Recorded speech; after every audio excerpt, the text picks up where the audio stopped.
Le centre commercial Beaulieu de Nantes accueille depuis le 16 février 2010 la Maison des marionnettes de Nantes pour une série de représentations gratuites. Le projet a été créé très rapidement. Le directeur de l'animation, M.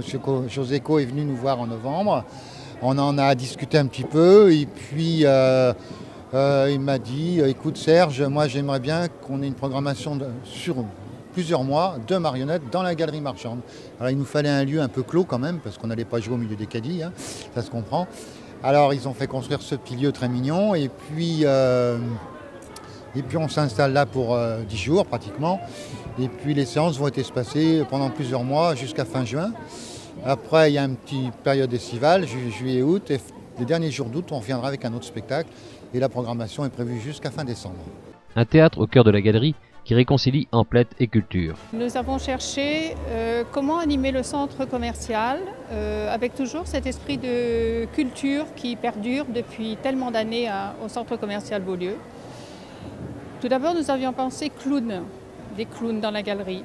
Effectivement, nous en avons fait venir quelques-uns. Et puis le projet a pris un petit peu de consistance et on a pensé marionnettes, toujours dans la même idée un petit peu de plaisir pour les enfants, d'animation de la galerie. Et de marionnettes, on a pensé à la famille Créter-Couturier et à la maison de la marionnette à Nantes. Et voilà, elle est là aujourd'hui et bien en place pour, j'espère, longtemps. Une rencontre qui émeut aussi les plus grands. Moi, quand je suis rentré dans ce théâtre de marionnettes, donc au centre Beaulieu, j'ai pensé à mon enfance, quand j'allais avec mon grand-père sur le petit guignol de Créteur, donc sur le cours Saint-Pierre. Effectivement, on retrouve cette atmosphère. Donc c'est important pour ça. Je pense que le spectacle, le goût du spectacle vivant, ça doit venir dès l'enfance, dès la petite enfance. La seconde chose, c'est de voir que le milieu économique et que le milieu culturel soient capables de se rencontrer dans le respect l'un de l'autre est important. Avec en plus des publics qui ne sont pas forcément habitués à la marionnette, mais qui, parce que leurs parents viennent à Beaulieu, viennent faire des courses, voient ce petit théâtre, ont envie de leur dire « ben dis donc, on va revenir ».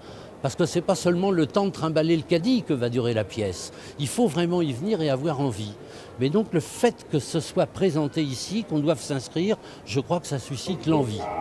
Et en toute chose, c'est ça. C'est vraiment que la rencontre entre les artistes et le public se fasse. Mais se fasse vraiment avec l'émotion du vrai. C'est-à-dire que quand je vois là ce petit théâtre, il est évident que le gamin, il est à 2 mètres.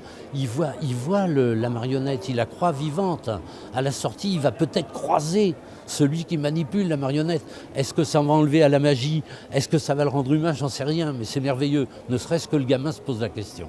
D'autres partenariats culturels sont en projet à la galerie Beaulieu. Moi, je pense à des petits groupes pourquoi pas de jazz ou de musique de chambre ou je ne sais pas, à voir. Pour l'instant, aujourd'hui, c'est la marionnette.